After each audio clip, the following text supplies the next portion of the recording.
Originally, as Eric talked about earlier, it's the partnership that's helping us internationally. And originally, I'd set this briefing up for a lot of law enforcement officers who might be trying to initiate some sort of IPR enforcement program. But I know there's a lot of attorneys and other individuals in the crowd, and I'll try and tailor it more to what you're looking for. And like Eric brought up earlier, if you see anything you have a question about, raise a hand and we'll get to it as quickly as we can.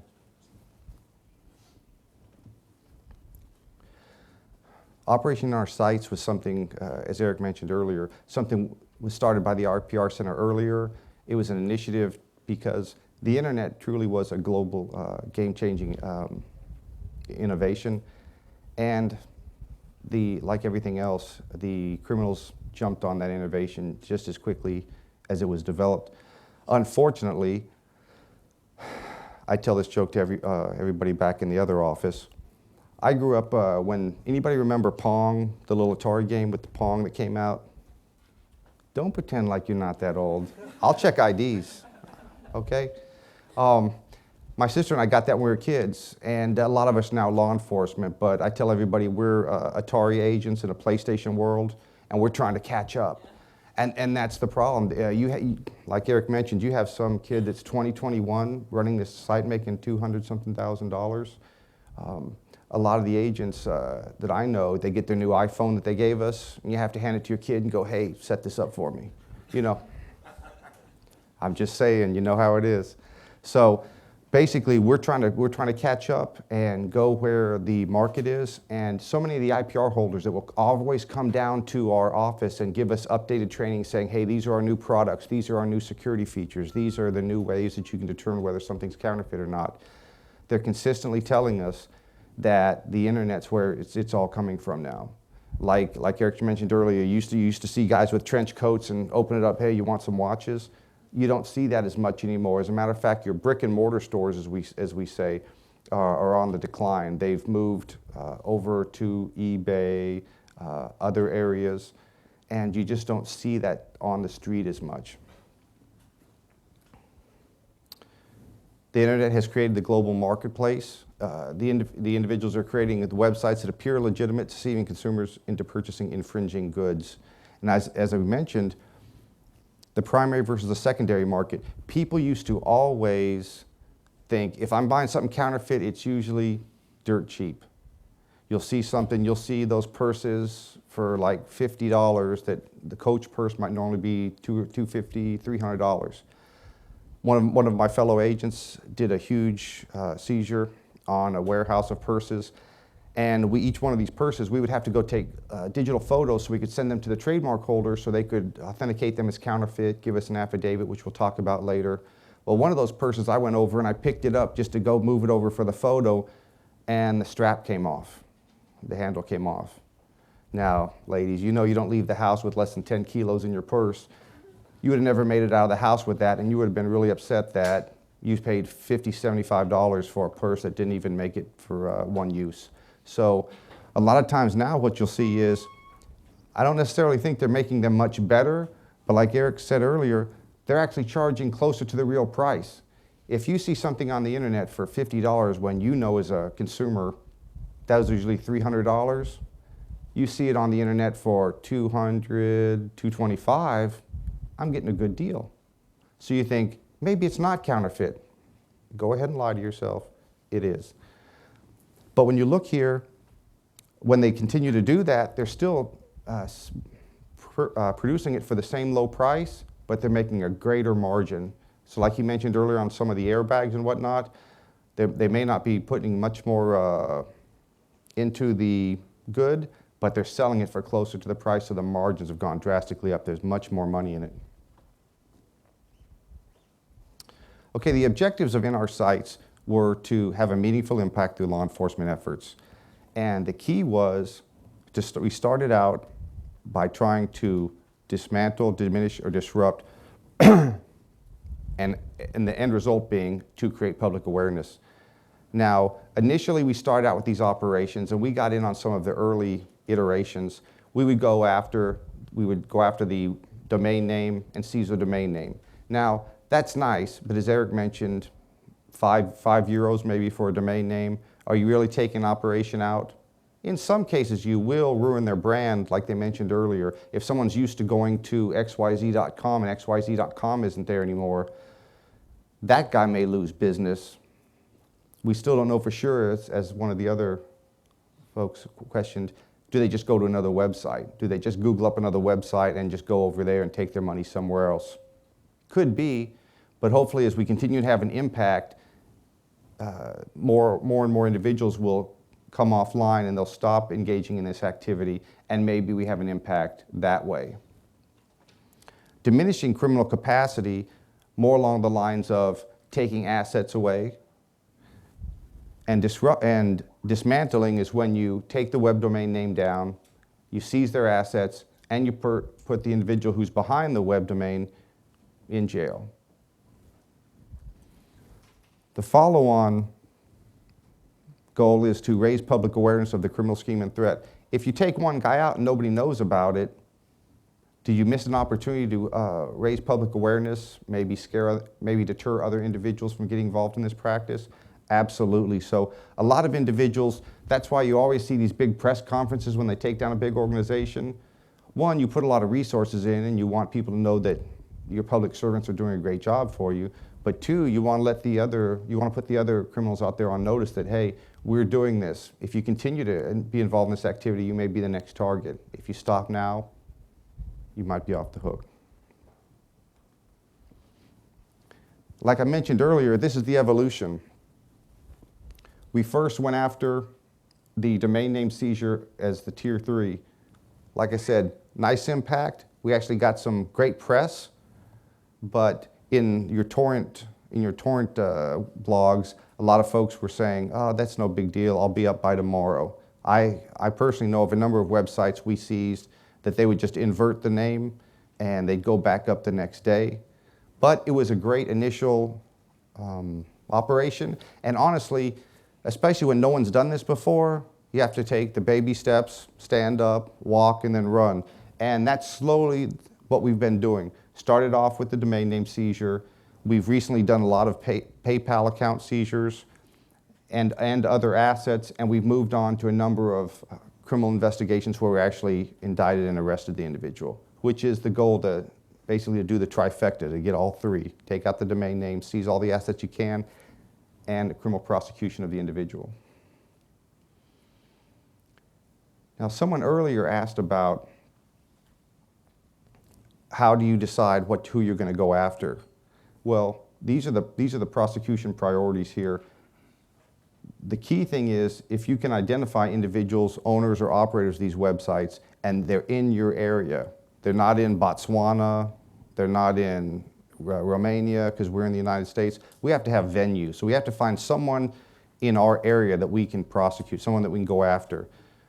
If the assets are outside the United States, if the individual's outside the United States, and there's no activity within the United States, it kind of limits our ability to go after that individual.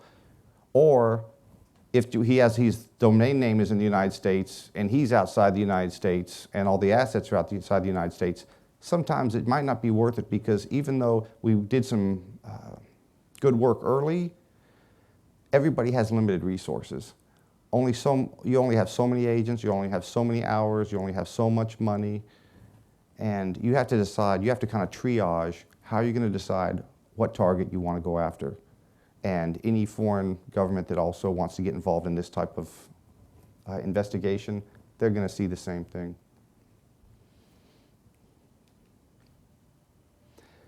Key to the sites are they're commercial sites. They're there to make money. That's the majority of criminal activity. They're there to make money. These guys aren't trying to solve world hunger. They're not trying to get world peace. They're just trying to make some cash and get some reputation among the other torrent guys that are out there. And they do this through ad revenue, subscriptions, and sales. The ad revenue we talked about with a number of folks out here earlier. Generally, on most of these sites, especially the more popular they get, people are going to put ad revenue on there. They're going to put sites that you can go and click on and go to other sites, other products, etc. A lot of your movie Your downloads are going to be subscription, $10 a month, all the movies you want. And then you're going to have your hard goods are going to be the sales. Like if you buy some luxury goods from China, that's going to be a basic sale. Another key to the site characteristics is purely violative. And what we mean by that is the entire website, it doesn't have to be 100%, but if there's one movie on there that's counterfeit, or they have one Rolex watch on there that's counterfeit and everything else is legit, do you really want to go after that website? Maybe, maybe not. Until you can do some additional investigation, you want to be very careful about that. I think Eric would agree, especially when you're doing something new like this, you don't want to make bad case law. You don't want to go and take a web domain name or go seize a bunch of assets and go try and indict somebody and try and put them in jail just to find out you did a poor job, you didn't do your due diligence. He didn't know that one item on his website was counterfeit and you just tried to criminally prosecute him. You're going to have to give all the assets back. You're going to have a big issue with the prosecution, and what's going to happen is there's probably going to be some rulings above you. They're going to restrict your ability to do these operations in the future, and you just basically you mess it up for everybody else, and your name's going to be mud through the entire law enforcement community. Am I wrong? Huh? So do your due diligence. There's plenty of sites out there that are violative. When we were doing some of our initial operations, someone just showed me some Ray-Bans. There was a bunch of sunglass sites. One of them was, as soon as you open the first page, cheap fake Oakleys. Not a lot of investigative work to do on that one. They pretty much laid it out for you. Also, like we mentioned earlier, the U.S. nexus. There's got to be, for us, there's got to be a U.S. nexus. If they establish an operation like this in Greece, you're going to have something in Greece that you can establish some venue so you can actually move forward with some sort of enforcement action.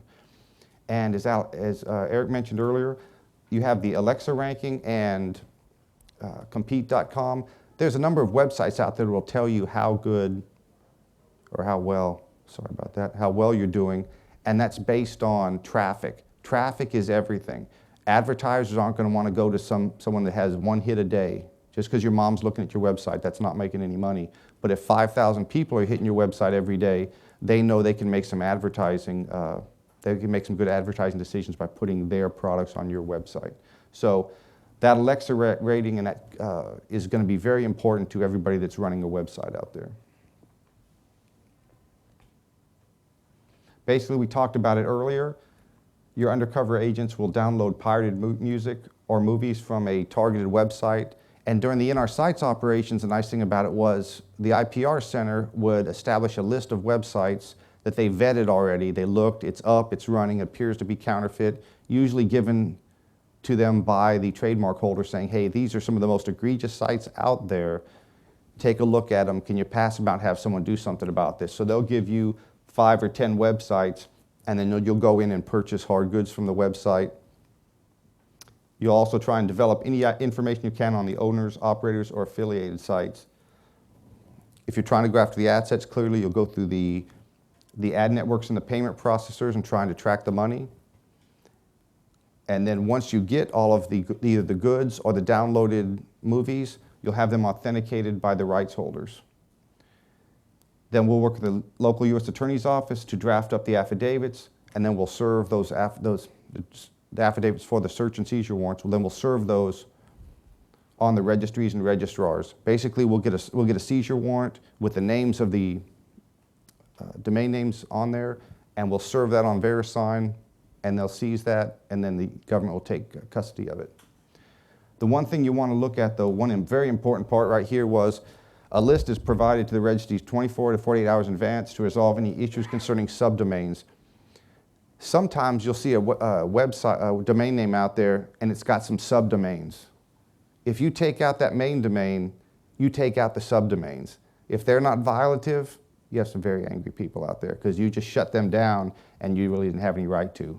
So once again, do your due diligence. You go out there and you find out, you send it off to Verizon. As Eric mentioned at the very beginning, they were just like, hey, we have to shut this down. The government gave us a seizure warrant. Does anybody remember Die Hard? Die Die Hard the movie. Remember when the two FBI agents go up there, it's Christmas Eve, and says, hey, shut out this whole grid? And they're like, I don't think you should do that. And he said, I said, shut it down. Okay, you don't want to do that. Because what's going to happen is you go in and find those subdomains and you do something like that, you're going to be answering to higher authorities later because you just shut down those other ones that were non-violative, and you don't need that kind of heat. So do your due diligence. Verizon will help now. They've gone through enough iterations of this. They'll look at it and say, hey, wait, there's three other subdomains here.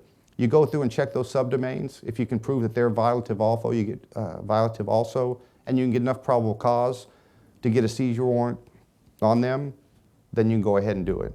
But if not, always err on the side of caution. I'm always conservative because I have attorneys like Eric there that will tell you, hey, we don't want to make bad case law. Let's back off, reevaluate, and move forward with a better process.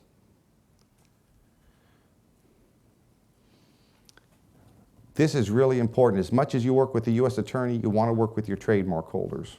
These are the individuals out there who do own the trademark, and that they will provide us a lot of very valuable leads. Like Eric mentioned earlier, we don't have time to sit around all day and play on the computer. I know I do, but most of the other guys don't. But what will happen is those guys will go in, for the most part, they will try and find your most egregious sites.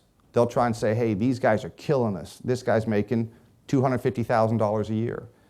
We need to stop him. He's like on the Alexa, he's like in the 200s. He's amazing. We need to shut his site down. And for important reasons also, you shut a small guy down, no one maybe even knew he existed.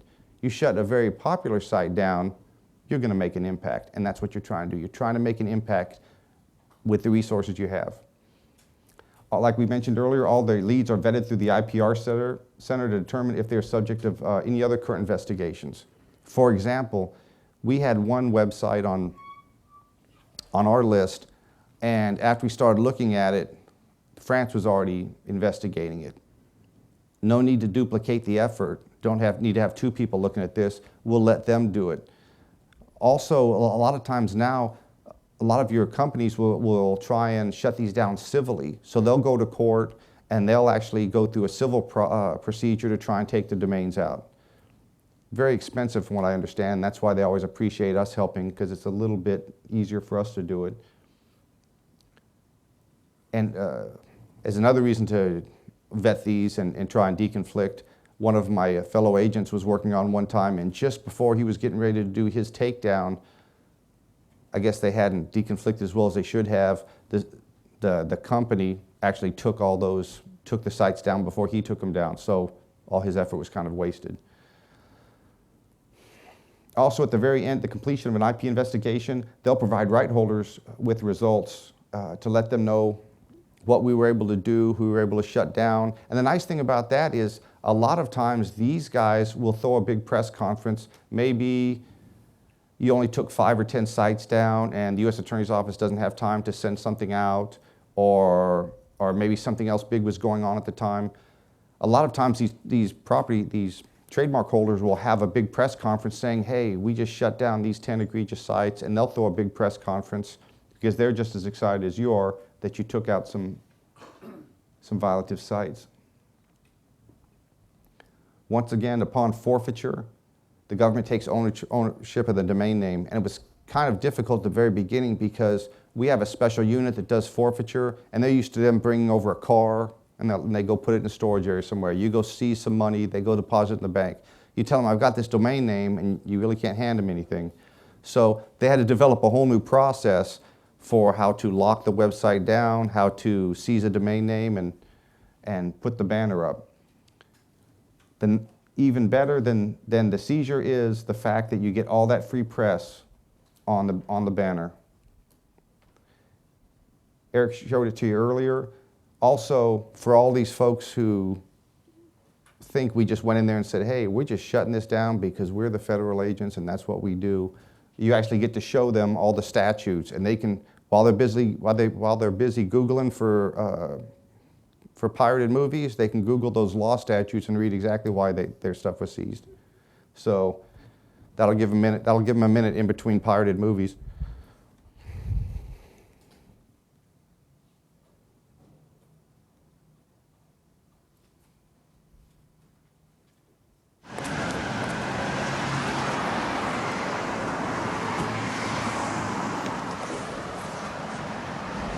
Are these real? The best quality. You mean they're fake? Only a few dollars.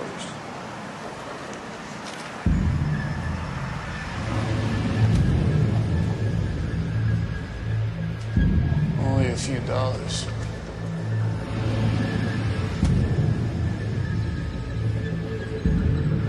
Only a few dollars.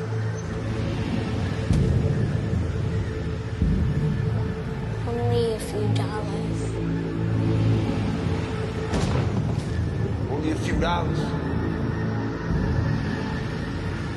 It's not only a few dollars. Counterfeit goods take away jobs, and many are tied to violence and crimes, including child labor, drugs, and gangs.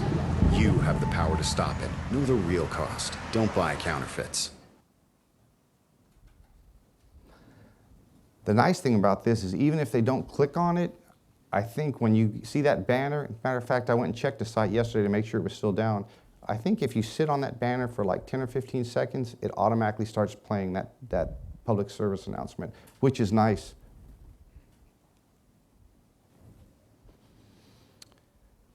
The iOS 6 investigation, you'll see in some of these torrent sites, they'll call it iOS 4 because they didn't know there were some other ones before that. But officially, originally, it was iOS 6. This was the first one where they actually did downloading movies or streaming content. And basically, they would assign a number of websites out to the agents in the field by office. And our office got 5. And the case agent went in and downloaded 22 pre-release movies. And the significance of pre-release is no one's searching the internet to find Star Wars. No one's searching the internet for Gone with the Wind, really. Everybody wants to go search and find the movie that's still in the theater. They want to be the first one to see it. They want to not pay the $8.59 to go see it.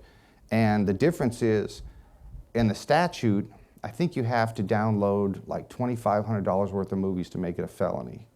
But one pre-release movie, that's a felony. And basically a pre-release is, I believe Eric mentioned it earlier, anything that hasn't been released for public consumption, where you can like buy the movie or watch it on Netflix. If it's still in the theater or has not been released on DVD, it's pre-release. And you just have to get one of them. But the nice thing about it is when you go to most of those pirated movie sites, almost everything in there is darn near pre-release because, like I said, if it's already out on video, everybody's seen it. No one has the interest.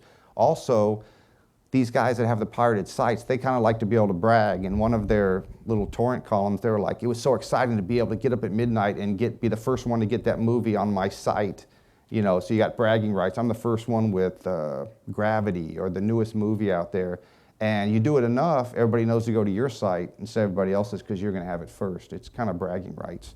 So he downloaded a total of 22 pre-release movies. Now we received seizure warrants for all 5 of those domain names. But then when we sent them off to VeriSign, which I almost always call Verizon, when they sent them off to VeriSign, they sent back 3 of them and said, hey, you've got some subdomains here. Now these iOS operations are usually on a timetable because you want to maximize, you want everybody to take down all 50 domain names on a certain time so you can have a big press release. So there wasn't enough time for us to establish that they were violative within the next 3 or 4 days because you remember we send them in within a day or 2 of the operation's culmination. So we took out watchnewfilms.com and release.net, and the other 3 we tried to follow up and get the subdomains, make sure they're violative. And 1 or 2 of them I don't think they were, so we just moved on. Now the challenges to this, all of the previous in our sites operations had involved hard goods for the most part. So, you know, you go online, you buy a set of handbags, you buy some UGG boots, you buy some Ray-Bans. The stuff is delivered to you, authenticated as counterfeit, and then you get the seizure warrant and you send it in. The difference here is sometimes the sites aren't as user-friendly. You had, like we said earlier, the deconfliction of linked domains. We never had a problem with, on the hard goods for some reason, we never had a problem with linked domains. The guy he might own multiple sites, but they weren't subdomains or linked that way. They might be redirected, but they were not linked. So that was something new that came up. Capturing the downloaded video content. You have to be able to go on there, and when the movie's downloaded, you have to be able to find something to make sure you can save that digitally on your external hard drive. Because what you do here, instead of taking a picture of the handbag or the sunglasses or whatever you bought and digitally send that off to the trademark holder, here you have to be able to send all your videos off to the MPAA where they can authenticate them as counterfeit by checking a lot of the security features in the videos. Also, you'll find out later a lot of these videos, when you download them, some of them have malware on it, so all of a sudden your computer starts locking up and shutting down, and because they have some viruses on there.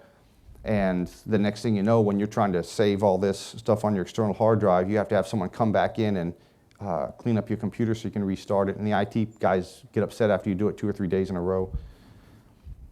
Also, like I said earlier, the navigation of the targeted websites, some of them were hard to find out how to get to the video, or they weren't acting right.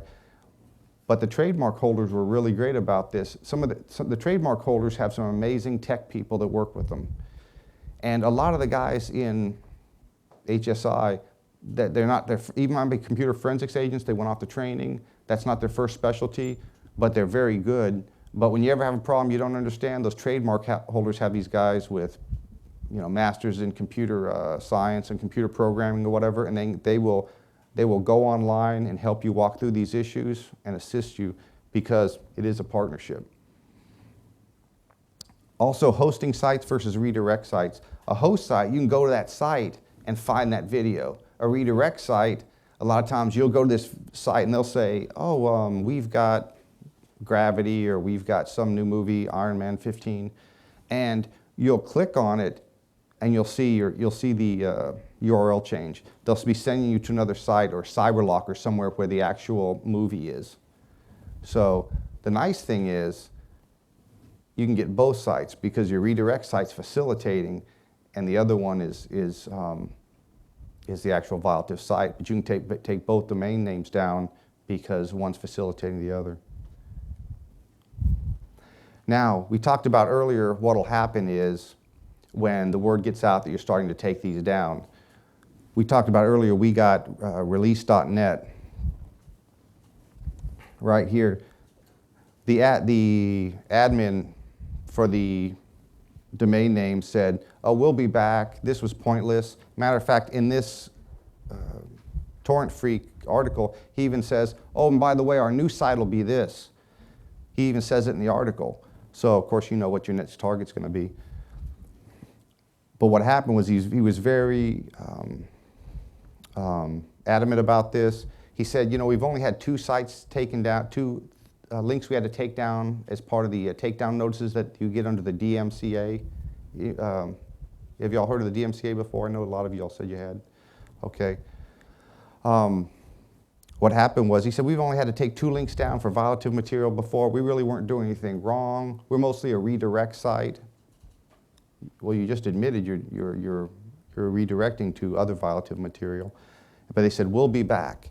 Well, then the TV Shack guy that Eric brought up earlier, he got served with the notice. He went through extradition proceedings. I think we're going to call it quits. As soon as their buddy, both these guys were from England, as soon as their buddy got the extradition process started, the other guy said, hey, I don't need this. I think on his Twitter he even said, I'm getting married and I don't need this kind of heat. So what happened was just the press releases from his buddy getting prosecuted was enough to have him stop the violative activity. Also, here's his Facebook page. A lot of individuals, they're not only in it for the money, but they enjoy the notoriety.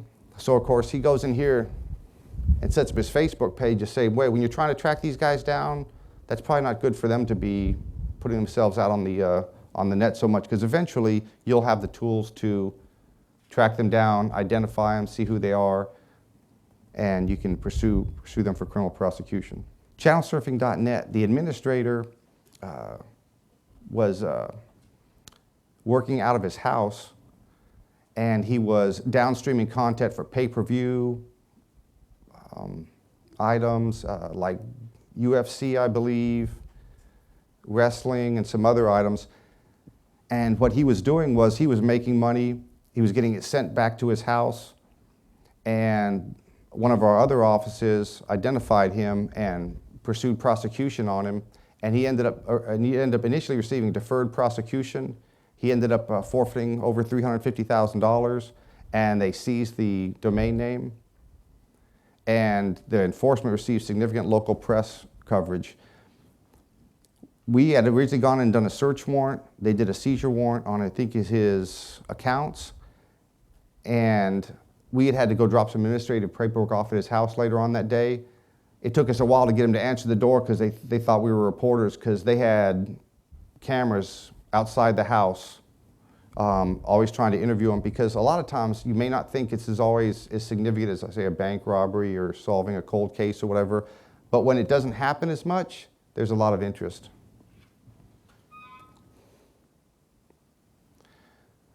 Now this was sports95.me. This was another one of these streaming, and there were about 5 of those websites. Now what Sports95 did, the guys who prosecuted this one, they would go up and they looked up the information off of CubeStat, which shows that it was worth about $1,000 and $1.49 in daily ad revenues. Not a big player, but it was relatively new when it was identified to them through the trademark holders. So they went after it. It was getting about 500 daily page views, and there were 7 websites that linked to it. He pled guilty to criminal copyright infringement in violation of 17 U.S.C. 506 and 18 U.S.C. 2319 and sentenced to time served. He was also ordered to pay $13,000 in restitution, and multiple domain names were seized. So they do prosecute that. We brought up a significant issue came up with this. Initially, and Eric will have to talk about the legal issues on it, but basically they believed it was a felony initially, but our CSIP's attorneys, everybody talked about it, and they decided that live events, if they were just streamed, was a misdemeanor. So you're not eligible for as much incarceration. A misdemeanor in the United States, you can be up to 1 year. A felony, a year and a day, all the way up to life. But a misdemeanor was basically what they went with on this, but he did plead guilty to it, and he did pay restitution, so it was a win. Headquarters Streams and headquartersstream.net, another streaming website, mostly offering wrestling events. Okay, it's worth a little bit more, clearly. The administrator was running it out of his house with the assistance of some of his friends. And like I said, worth a little bit more, getting 5,000 page views, and there were 14 websites linked to it. He received deferred prosecution, and the domain names were also seized. Now I think I might have a little updated version from what Eric had yesterday. This is the results I got from the IPR Center maybe a week or so ago. Basically, I was going to talk to the law enforcement officers about how you establish an undercover program, how do you move forward with initiating your program to do the same thing that we started doing over in the U.S. And it's not you're not going to expect to see the bridge of the enterprise up there with all these millions of dollars worth of computers. Basically, you have just a standard computer with a router. You can see in this case, this guy's got an where he can switch between his government computer and his undercover computer, and he's got the external hard drives down here to download the content and save it on there, because now with your downloading sites and your streaming sites, all your evidence is digital. So you want to be able to save that on an external hard drive, but you don't have to have a whole separate desk with a whole separate system. You can do it all from here. But you have to make sure that your undercover computer isn't on your local area network, because they'll be able to track your IP address back to you. I think someone here was talking about how some of the violators had found out that, hey, I don't want to, if I get any orders from this place over here, I don't want to send those orders out, because they had found out that was investigators, and if they sent their stuff over there, their domain name was going to get seized. So someone's IP address got compromised. So you don't want that to happen, so you have to make sure you have separate computers. You have to have an offline computer to make sure that happens. Now, when you develop your program, there's a couple things you want to go through to make sure that you have a successful initiation for your program. First of all, probably one of the biggest things you're going to have to do is overcome initial resistance. You hear this all the time: intellectual property rights, victimless crime, but we already talked about loss of jobs. We already talked about the health issues, the airbag. I've seen where they had brake pads that weren't made of the correct material, and they'd wear out in no time, and they were about to be put on school buses in California, I think. IPR theft isn't a significant issue in our area. Do they really know? A lot of it's internet now, or since it's not the guys down the street like we talked about earlier selling it out of a kiosk or something, it's moved kind of off the street. You don't really know until you try and look at it. I remember a lot of places in our area of responsibility for child exploitation. I've heard that that's not a major issue in our area, and then you go arrest like 4 people in their city for possession of child pornography, and we're like, it's really not an issue. We just got 4 guys. So sometimes it's not a significant issue because they haven't looked into it, or it just means there's other issues, like they don't want to devote those resources to the problem. Like you said here, our office doesn't have the personnel resources to develop a program. It's not going to take that long. You can, if you put a couple hours in a week, you can do the downloads.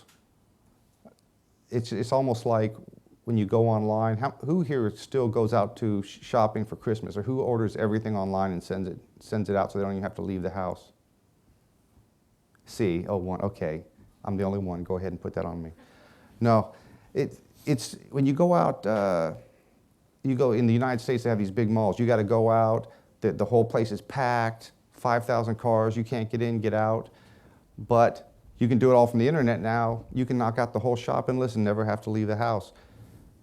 Same thing with here. This is not like you have to have 15 people to go on surveillance, watch a house because there might be a drug deal, or go do some of these other activities associated with other investigations. You can do all of your surveillance from your computer. You're searching for websites in case you do some of it your own, or you're vetting leads that have already been sent to you from the IPR center. All of this you can do from the computer. So you don't need as many people as you might need for other investigations. So the personnel resources I don't see as really being an issue.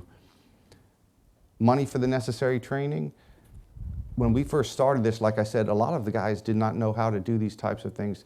You know, they can basically turn on the computer, check their emails, you know, do a couple of other things, but they weren't really computer forensics agents. That wasn't their specialty.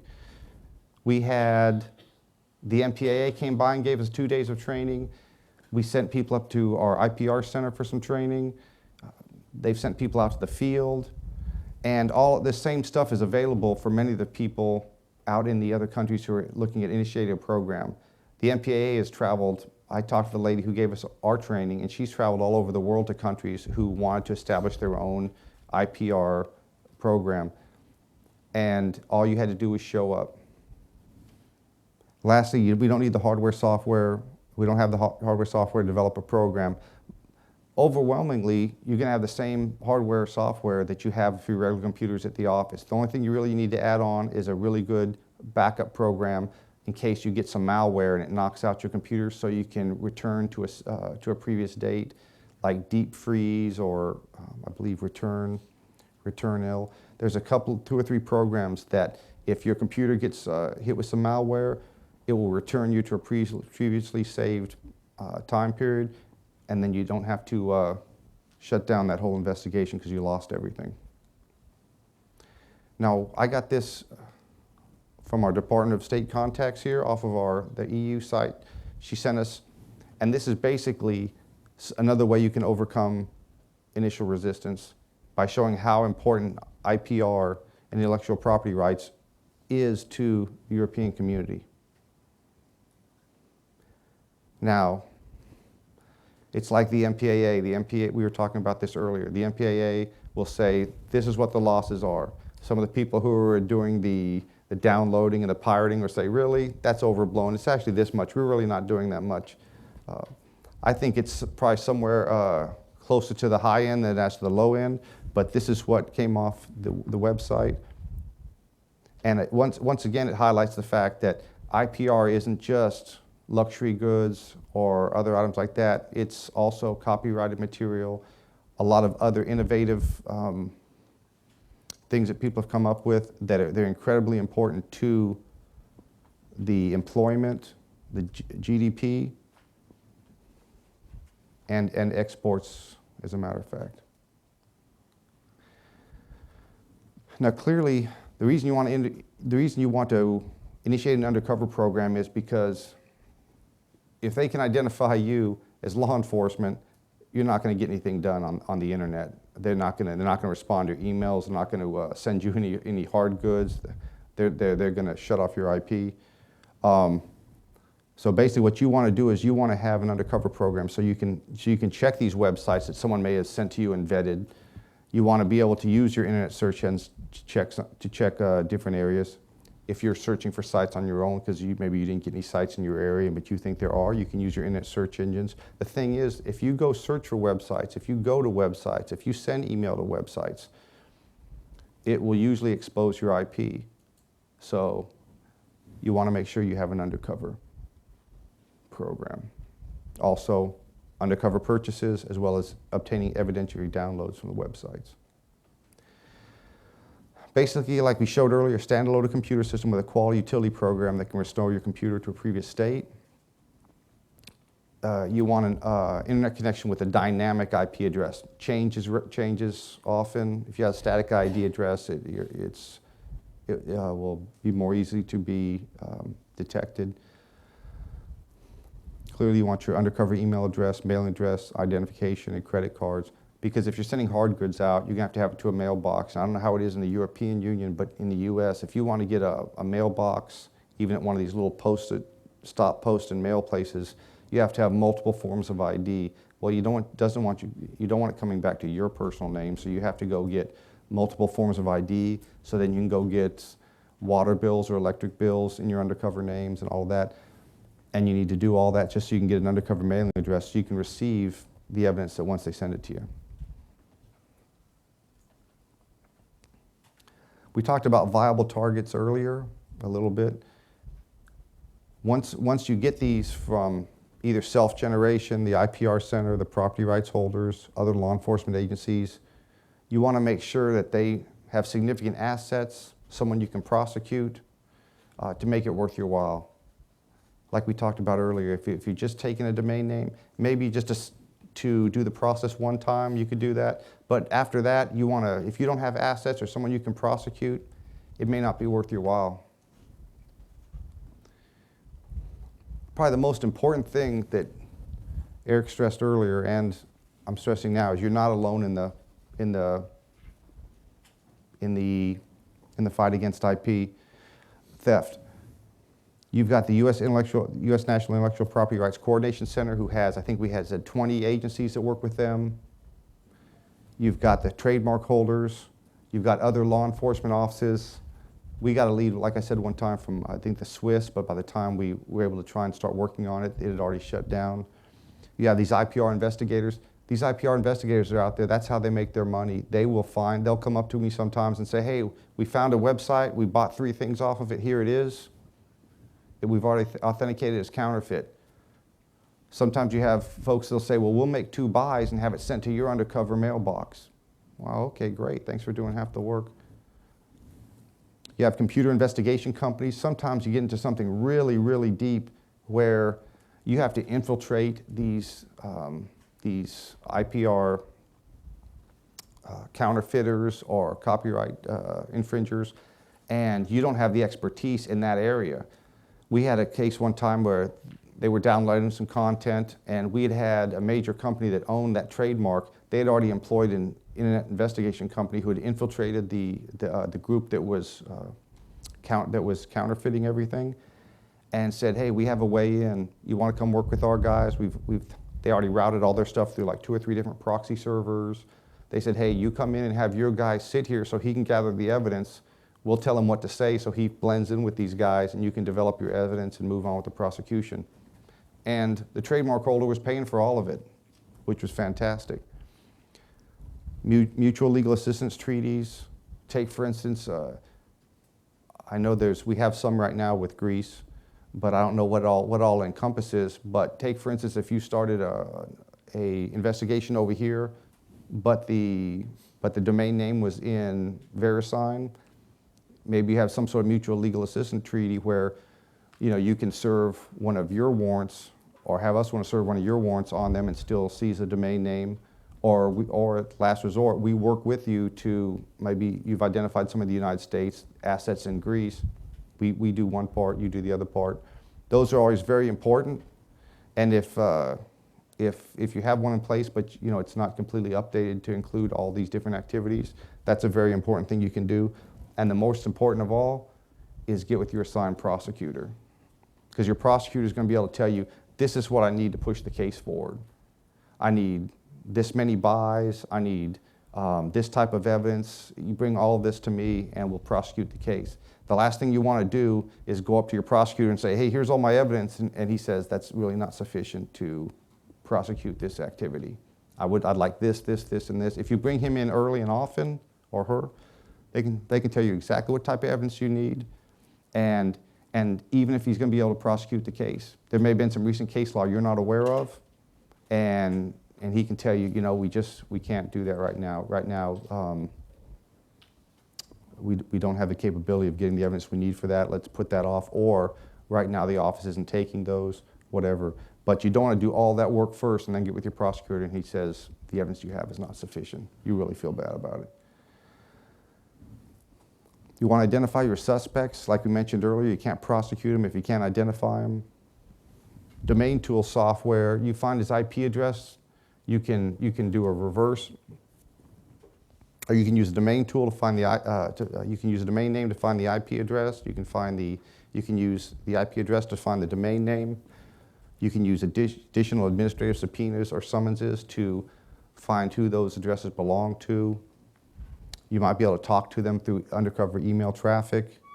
As we mentioned earlier, a lot of social media, they'll be bragging on it. They'll have a Facebook page. You can serve subpoenas on those sites, and they may have more information that will help you when you garner all this information to narrow down to exactly who the individual is. Follow the money on the assets. As we mentioned earlier, PayPal accounts, eBay accounts. Sometimes you can use the Google, like you were talking about, Google AdSense. Some of those other activities, you can serve subpoenas on them and they'll tell you, this is the guy's subscriber information, this is the account it goes to when we pay. Same thing with PayPal and eBay. A lot of times they'll have account information say this is where the money went. He may put his email addresses all over the world and send you on a goose chase for correspondence, and that domain, that registry information may say some address that doesn't exist, but I guarantee you they want the money to come to them. That's usually the best way to find them. Conventional bank accounts, advertising revenue. If you follow the money, you're gonna get close to them. Collecting the evidence, clearly, without any evidence, you won't be able to establish probable cause. You won't be able to get the affidavits completed for your search warrants, your seizure warrants. Methods, a lot of times, like I said, screenshots of the target websites where it says cheap fake Oakleys, or hey, you will replace any orders you lost through customs. That's always nice. Your stream captures, your downloads, any incriminating email or chat log with the targets. whatever you return from the domain name queries, all that financial account information you got from the advertisers, and put it all in a digital case file and always back it up. You have a lightning strike, you have a power surge, and you fry your computer and 6 months of work down the drain. That's the last thing you need. And like my agent friend that told me about a lot of this, that malware that shut his computer down, luckily had everything backed up on those hard drives. So when they fixed his computer, he'd go right back to work. You get your downloads, you get your hard goods, you send them off the trademark holders. They're really good. Usually if you tell them, hey, we're in a hurry, we're trying to execute this search warrant or this seizure warrant next week or this Friday, a lot of times they will look at that stuff real quick and they will whip out those affidavits authenticating your downloads or your goods as counterfeit. And then you'll use all that information as probable cause, get your warrants signed by the judge, and you can move off with your enforcement action. Basically, this is what a lot of these look like, at least for the Southern District of New York. tvshack.net, we talked about earlier. And don't stop there. After your enforcement action, you get the guy prosecuted, you get all the assets seized, everything. Make sure that you take credit for it. Make sure you put that out there so you can get some of that deterrent effect that we talked about earlier. That seizure banner that we have, you get it developed in your native language, whatever country you're from, so that can go up on your website. I've seen websites in all languages in the world, so I'm sure that, you know, especially when only one country speaks that language, you know that has to be for those people of that place. You want to make sure you get a banner out there that they can relate to in their home language with your home violations in there, whatever your codes are. You tell them, oh, by the way, that's illegal here. Here's your codes. This is why it's been seized. These PSAs that we have, I guarantee you, we could take those and they could easily put them in Greek and coordinate joint press releases whenever you get a chance to. The more that information gets out there that they're targeting this, those individuals who aren't in it for the long haul, that'll shut their website down, you have a chance to get them to do that, and you have some easy enforcement right there. This is the button that we talked about earlier, IPR Center at dhs.gov. You go on there, I think you hit that button, and it gives you a place that you can put your information in. Hey, this website, I bought something from this website, it's counterfeit, and you guys should do something about it.